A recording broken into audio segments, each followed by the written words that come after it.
আপনারা যতই জোর জুবুর করেন, না না তুই ওই পাশে ছেড়ে দে, ওই পাশে ছেড়ে দে রহমত ভাই। আপনারা যতই জোর জুবুর করেন ততই ওটা না ওটা তোর ওটা শুনেন ভাই, একটু ভালো করে শুনেন, মন দিয়ে শুনেন, তাতে ভালো হবে। উনি খারিজও করে নাই, ঠিক আছে? এখানে 17 শতক জমির খারিজ ওই 17 শতক হয়ে গেছে।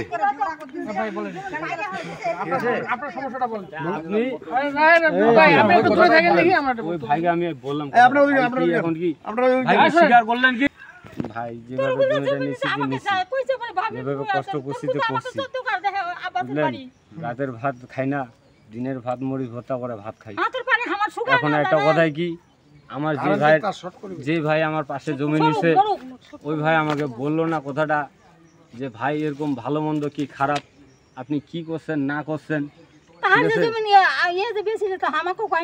তারপরও ভাইকে আমি রিকোয়েস্ট করতেছি যে ভাই আপনি যদি পানি যদি নাও ফেলাতে দেন, কিংবা আমি যদি জমি পাই, কিংবা আপনি যদি পান, ঠিক আছে, তাও আমি রিকোয়েস্ট করতেছি যে আপনি একটা সুন্দর দেখে আমিন নিয়ে আসে, আপনি জমিটা মাপেন, মাপার পরে একটা মনে করেন যে যার কাছে নিয়েছেন সেই যোদ্ধারের কাছে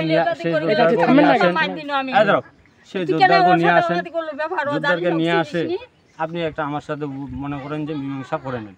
আর যদি মীমাংসার মধ্যে যদি আপনারা যদি না নেন, ঠিক আছে, তাইলে মনে করেন যে আমার পানি আমার ঘর, আমি এটা ওয়াল প্রাচী করে নিব, ঠিক আছে, আমি এটা প্রাচী করে নিব। প্রাচী করার পরে আমার যদি ওদিকে জায়গা থাকে 3 শতক মাটি আমি নাপে নিব, নাপে নেওয়ার পরে যদি আমার যদি জায়গা থাকে তাহলে আমি ওদিকে ঘর করব, না আমি ওদিকে ঘর করব না। আর বাকি বাদ প্রশ্ন, ওনার সাথে আমার লেনদেন আছে, উনি যেন শীঘ্রই আমার সাথে যেন যোগাযোগ করে, এমনকি আমি যোগাযোগ করব ওনার সাথে। কে কার সাথে লেনদেন আছে তোমার? সালামের সাথে সালামের সাথে লেনদেন আছে আপনার?